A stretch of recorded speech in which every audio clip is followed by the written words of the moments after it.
Hi beautiful souls, it's Sadhana. Welcome to my channel, and I'm back today to do another in the deck combo series. I believe this is number 9. And so I have a few different combinations selected here. I do have lots of requests from viewers, which is great. So please do keep sending in your requests. Eventually I will get to them. We're going to start today with Bonefire, which is a deck that I pulled out of my collection after I think it was around the time I did the 500 subscriber giveaway, and I pulled out all of my kind of tattooy, very colorful decks because they're not decks that I go to on a regular basis. They're not really my favorite kind of artwork, and I have been working with 8 coins and Bonefire this summer, and so I thought I would do a combo video with Bonefire. And I still haven't got my guillotine cutter, which is I was going to do because I really do want to trim the sides off this deck at least. So yeah, so that's in the works. So I may also be coming up with another deck trimming video because there's a few different decks that I want to do some work with. So I really invite you to kind of come up with a focus, come up with a question. You know, what is it you need clarity on today? Is there something that you haven't,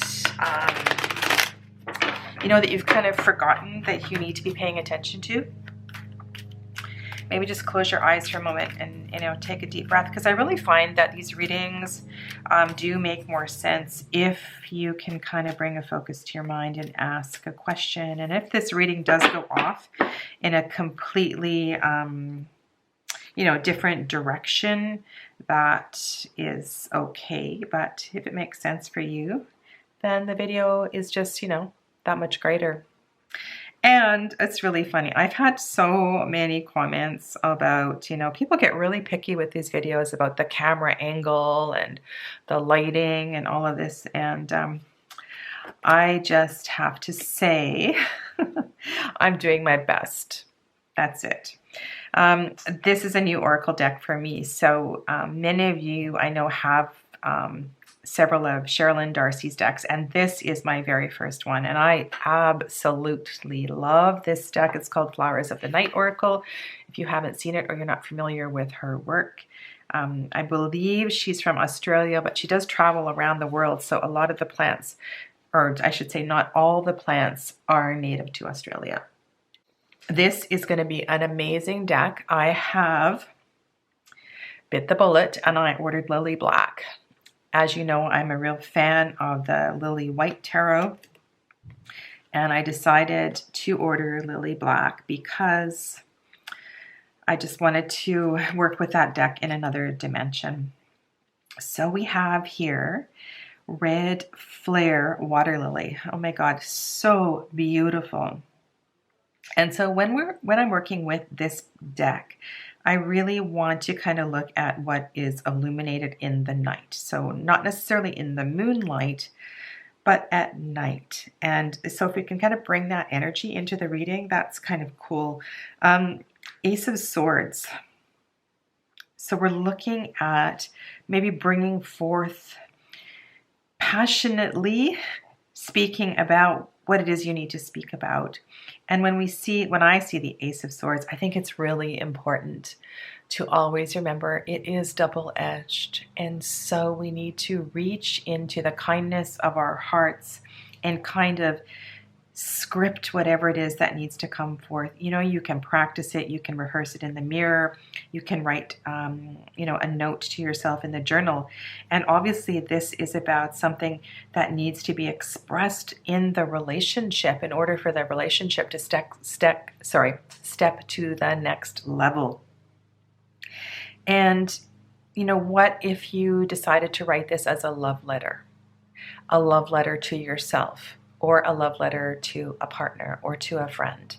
And that way you could, you know, edit it and maybe rewrite it. And then you could write your good copy on some really pretty paper. I mean, how many people actually articulate their words through letters and poetry anymore? And I just think that would be a really, really beautiful expression. Yeah. So the snake here, so we have the beginning also, some we could speak a little bit to the Kundalini energy. And this deck, I am finding, has so much symbology in each of the cards. We can look also to where the bonfire is in the deck and how the bonfire is represented. If you are not familiar with this deck, I just want to kind of go back. So Gabi, Angus-West, so this initially came out as an indie deck, and then Schiffer took it over, and it's now mass market, still available. Gabi is not a professional, or at that time when the deck came out, so this has been out for some time, I believe, yeah, at least 3 years, or maybe 4 or 5 years since the indie deck came out. But this is one of the most earnest guidebooks I have ever seen. She writes so poetically. She must have studied, be an English major, or just a lover of words and language and poetry. And the way that she writes in this guidebook, and the font is way too small, so even if you have good eyes, you probably need reading glasses, or you have to read it in the daylight. It's just full of information and really thoughtful expression. And so when you work with the bonfire, it's really kind of important to look at the clues and, things we have here. So here the apple is cut in half. When the apple is cut in half, what is the shape that is revealed depending on which way you cut it? What is the symbology of the apple cut in half? So the whole now has become two. And here we have apples in this card as well too. The apple tree, we have the tree of knowledge as well. And yeah, there's 2 rings that are intertwined here. That's kind of an interesting symbol. And then we also have the Star of David, or we can look at this also too as the symbol for the heart chakra. And this card for me always represents the coming together. Like, this is a really beautiful union card. This card is Yog. It is the coming together of the lower 3 chakras and the upper 3 chakras. So if this is not about the passion in a relationship, this is about, the passion in something that is really coming together for you, and the importance in expressing and articulating what it is you have to say well and thoughtfully is really, really important. Passion is great if I don't want to say you have to control your passion, but it can be out of control, and that's interesting. So the next card is about communication, and I find when I do these kind of demo readings, there's often a theme that arises. So here we have the 6 of Cups. And when we look to the 6 of Cups, there's often some sort of nostalgia. There's a sense of looking back to a time when things were easier, when things were simpler. On the negative side, we can get into the dialogue of, like, what if I had done that? What if things were different? And that doesn't really serve. We need to really come into the present, be present, and embrace what is happening right now. So if you are reflecting about the past, then make that a sacred moment, but make that now. Make that about your healing for now, and how can the communication with the past. And remember, I said I wanted to look into what is being brought out in the night. And something that just came to my mind was, how at night sometimes, especially if you are not necessarily of clear mind, you may have had a drink or 2. We can tend to write emails or text messages that we regret sending in the morning. And so I would caution against that, and to make your communication about, what do I want to say? Be clear about what it is you want to communicate, and make sure that you have some sort of discipline around your communication. There's nothing wrong with being nostalgic and looking to the past, but as long as you kind of bring that energy forward. And how could you bring that energy of that beautiful experience that you're reminiscing about into the present and make that, you know, a quality that enhances whatever's going on at this time? And here we have the King of Coins, and there's just so much going on in this card. So just kind of focus on one thing and allow that to come forth. The King of Coins is so at home, and I think that's a really good word for him. And the King of Coins, I don't feel, is one who looks to the past for comfort, but he's definitely at home with all of his experiences, and it feels like this energy has really developed to a beautiful level so that he can be, you know, the guy who washes the dishes with the tea towel over his shoulder. Tea towel, dish towel. I'm Canadian. I've had American friends laugh at me when I said that, the tea towel thing. He's going to have the grandkids on his knee. He's going to be out there in the garden. He's going to be making sure that everybody is provided for and that the family picnic, you know, everyone's got exactly what they need.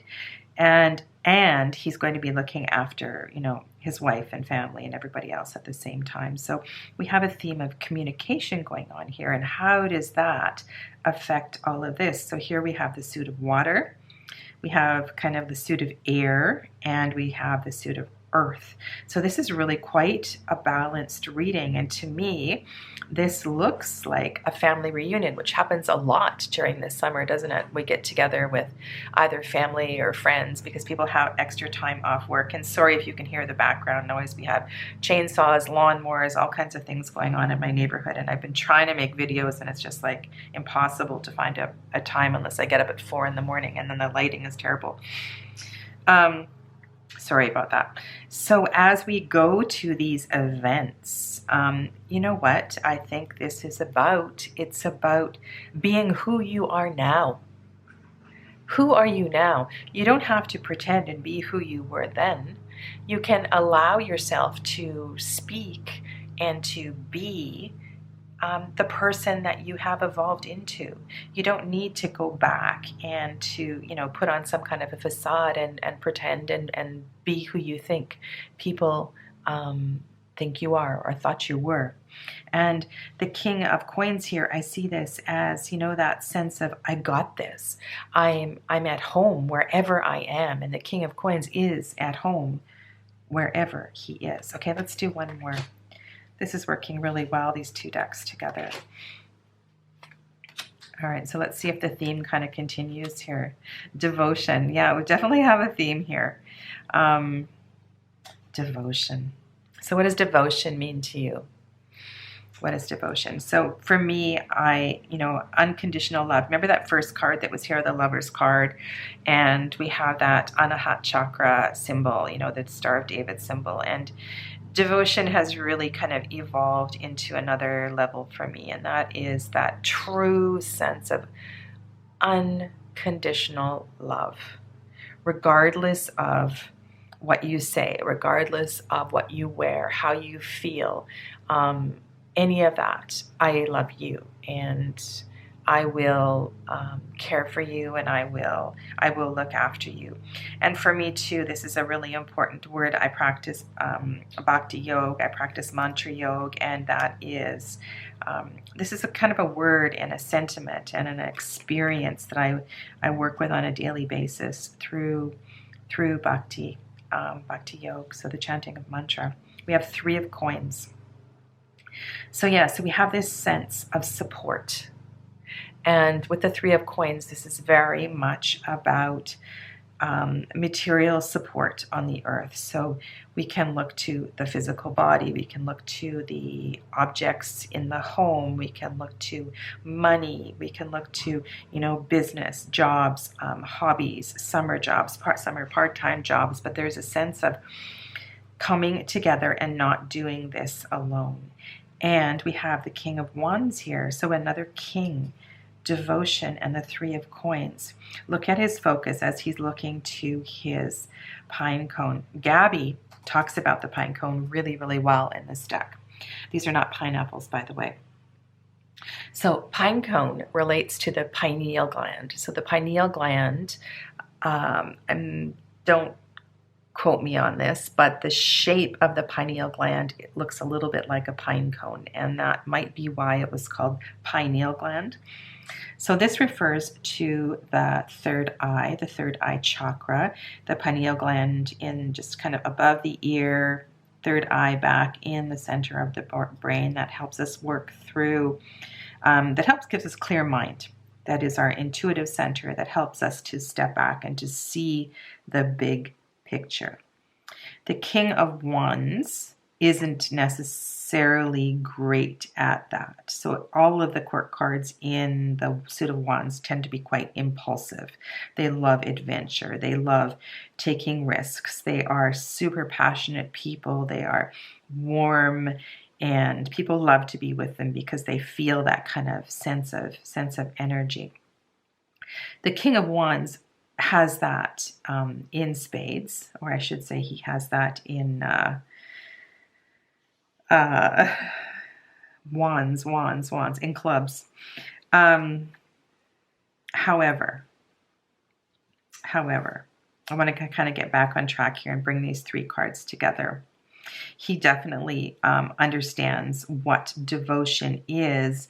However, one of the things about the King of Wands is he may not stay focused, right, on this kind of mundane activity. He may not stay focused on the devotion. So it's really kind of necessary when you're working with a court card in the wands that you have the strength, if this represents you, that you have the strength to kind of pull yourself, rein yourself back in to this. And there's some kind of devotion that is necessary to complete this task, to work with the other people and to not get distracted and to take off to the next adventure. So that's kind of what I'm feeling here. It's like there's kind of all these really complex levels to weaving these stories together. And depending on what your question is, depending on if you're working with another person, depending on whether you really feel this is an aspect of yourself that you need to work with right now, all of those things. Remember too, this is definitely a leader. This is a very strong personality. And so this king may kind of feel that, you know, the leadership aspect of this project is complete. It is done. I can't do anymore. I've told them everything they need to do. I've shown them everything they need to do. They've got it from here, but there's some kind of need to kind of stick with it through the end. And so, you know, you're going to need to remind yourself of that. So yeah, so those are a few of my thoughts on that. And let's do another combo. So let's do something quite different. That was fun. I really, those two decks just seem to work really well together. I am going to pull out a deck that I'm not sure exactly why I purchased this. I can't remember. It has a beautiful box, by the way, a really fun box. And I kind of want to, I want to share something without offending anyone. And this deck is a circus themed base deck. It's called the Grande, Circus, and Sideshow. And each of the suits represent a different aspect of the circus.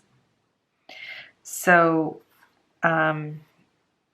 the suit of Pentacles represents, I believe, like the people who are working in the front line. So they're people that have to do with the money.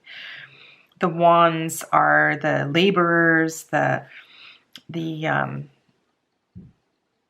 swords, I believe, are the performers, and there's definitely there's a sense of the dedication of blue-collar workers in this deck. And if you are looking for a deck that really kind of taps into that energy of people who work really, really hard.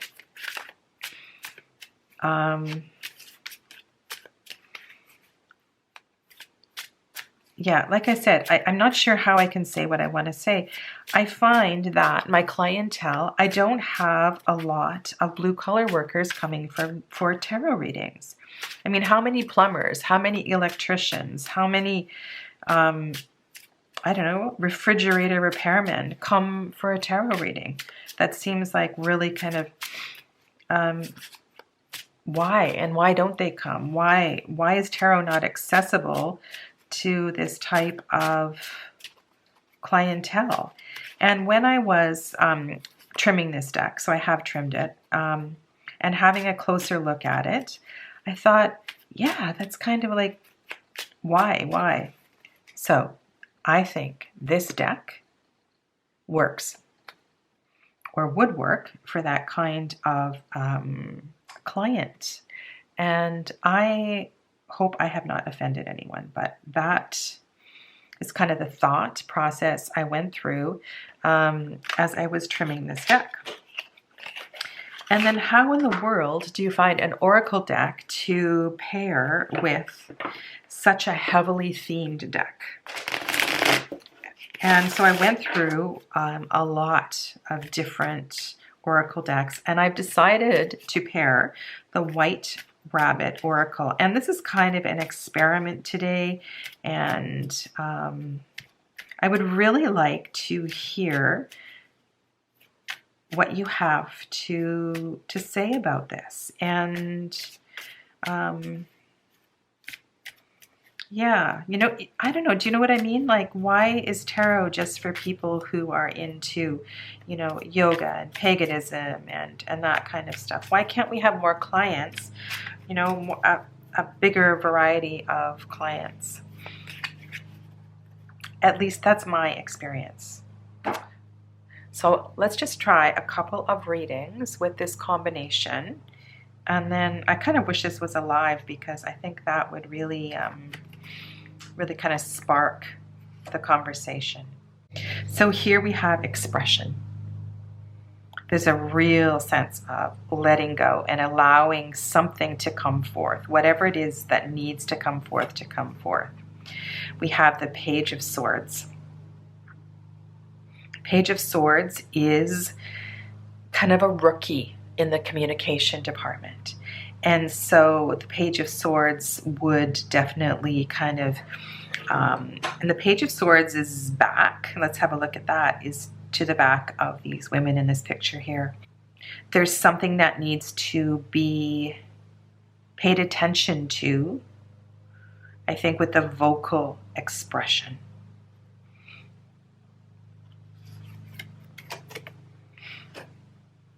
Oh, and we have the Moon card.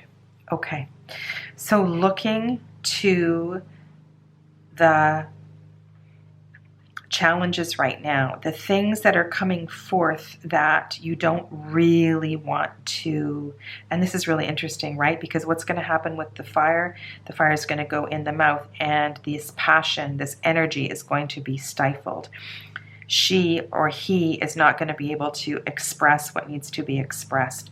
There's like this unwillingness to deal with the challenges right now. So how can you find the sense of freedom that is expressed in this card, the potential energy to say what it is that you need to say about this really difficult situation? And if I were doing a bigger reading, I would kind of explore, and I'd want to know, you know, what is the challenge? What is the difficult situation that you're having? We really do have a theme going on today, expressing yourself about. Because it's really important when the moon card comes up that we allow these things that are percolating to the surface to come forth, because they are part of our healing. They are part of, you know, our growth as a soul. And here we have action, and there's a clock pictured. So time is one of those things that I always need to remind myself is a three-dimensional concept. So just keeping that in mind. And action, when I think of action, I think of the right side of the body. I think of the Manipura chakra. I think of the more, so this is opposite of what we were looking at here, right? So this is not mental lunar activity. This is definitely kind of a different, here we go. We've got the Sun card. So we have two very fiery cards here. It's time to do something about what needs to be done. And the Ten of Swords. If you've been watching my videos, you know that I kind of have a different perception. I kind of have a different take on the Ten of Swords than a lot of people. So for sure we need to look at, like, this is the end of a cycle. This is the end of, if we can go back to the previous cards, this is the end of crappy communication. This is the end of, that's my dog, she's dreaming. This is the end of this really challenging period you've been going through, and looking at all of the aspects of the Suit of Swords and everything that air represents. This is a lot of mental activity. A lot of mental activity has been spent in, getting yourself into this situation. This can also represent the piercing of the ego.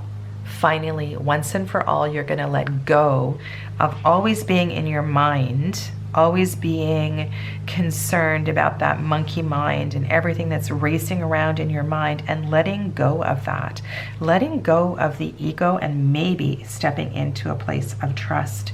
And so this action is not necessarily about doing something, like running up the mountain, or, taking on a new job, or something like that. This action is about yourself. This action is about, so this is the end. This is the first card in the reading. And so you're at the end of this cycle where this kind of wrestling with all this mental activity is over.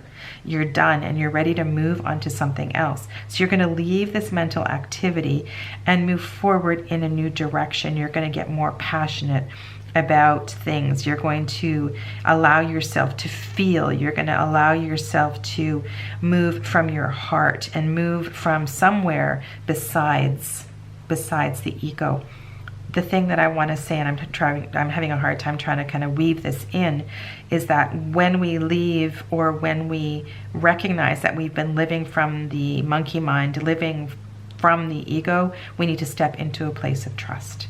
We need to step into more of allowing life to happen, which is not what these two cards are about. These two cards are very active cards, but I want you to keep that in mind as you choose the activities. And this is obviously moving in a super, super positive direction. The reason that I chose this deck, I'm just going to flip through here. I want you to have a look at some of these cards if you're not familiar. There's a sense of adventure. There's a sense of kind of the carefreeness of the circus. And I think aesthetically, like, look at this, these two decks, there's kind of a,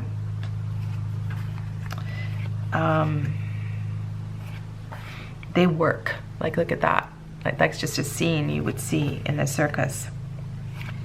But at the same time, underneath everything, there's a lot of hard work that goes into creating every single scene in the circus, every single aspect, right? Every single performance. And sometimes what we see is just a show. It's just a mask. And so if you are working with this deck, I kind of want to keep that as an underlying question. right? Are you living your life from that kind of perspective? Are you pretending? Are you being honest and sincere and intentional and conscious? Or are you just doing what you're supposed to do? Are you doing what you have been trained to do or told to do, or what you think you're expected to do?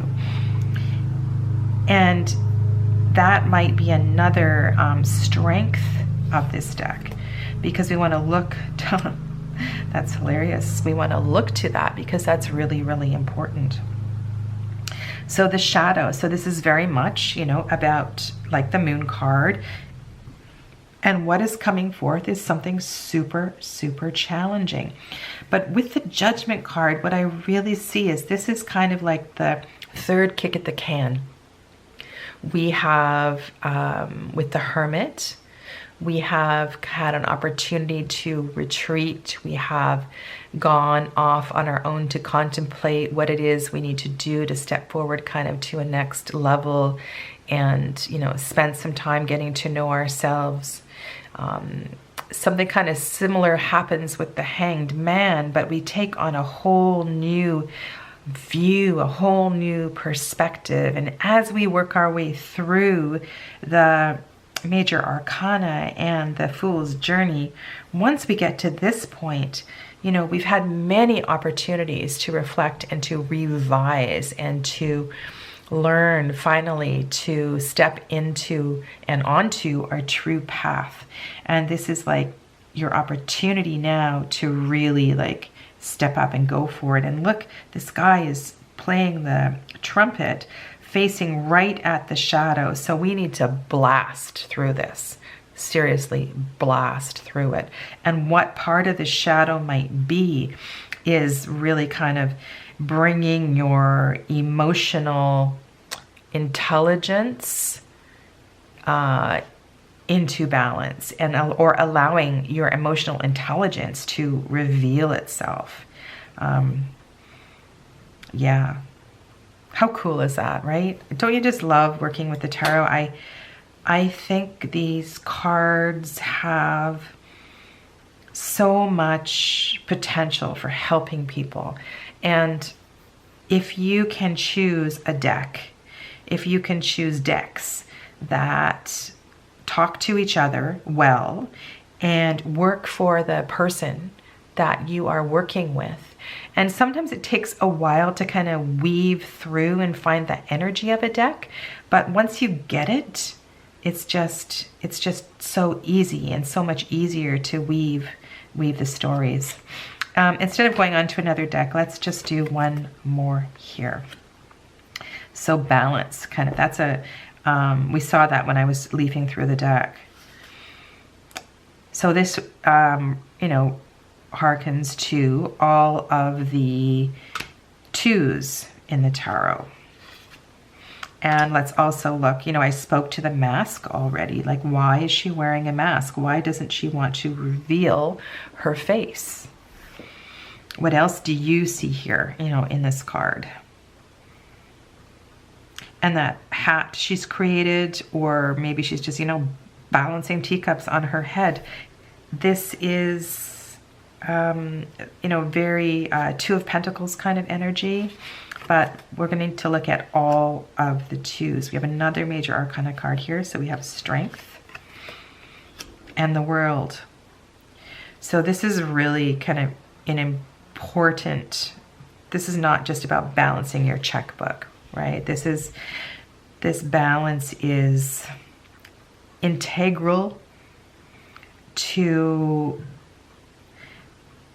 you know, when we get to the World card, this is real sense of you've gone through a lot and now is your time. You know, now is your time to shine, really be present and enjoy this. You're at the end of the cycle, right? You're going to go back to zero again or somewhere else on the journey. But there is an aspect of the end of this cycle that's going to require you digging a little deeper, or remembering that. And the reason that you may have forgotten about this inner fortitude that you have is because right now you are out of balance. You aren't eating properly. You aren't, reading a variety of books. You're only watching action movies. You are, you're not getting outside enough. You're focused too much on your work. And so the reason that you've lost touch with the strength that you need to kind of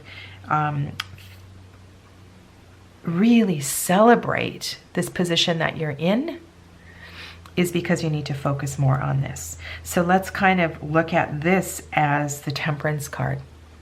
So in the Temperance card, you are the alchemist. You are the apothecary. So that means you need to really take charge and consciously look at a few different aspects of your life. So looking at your food choices, your activities, what you're doing with your work, the kind of people that are in your life, how you're relating to your family. Pick a couple of those and really consciously bring that into balance so that you can recognize where you're at right now, because where you're at right now is this really beautiful place and you're not seeing that because you're out of balance.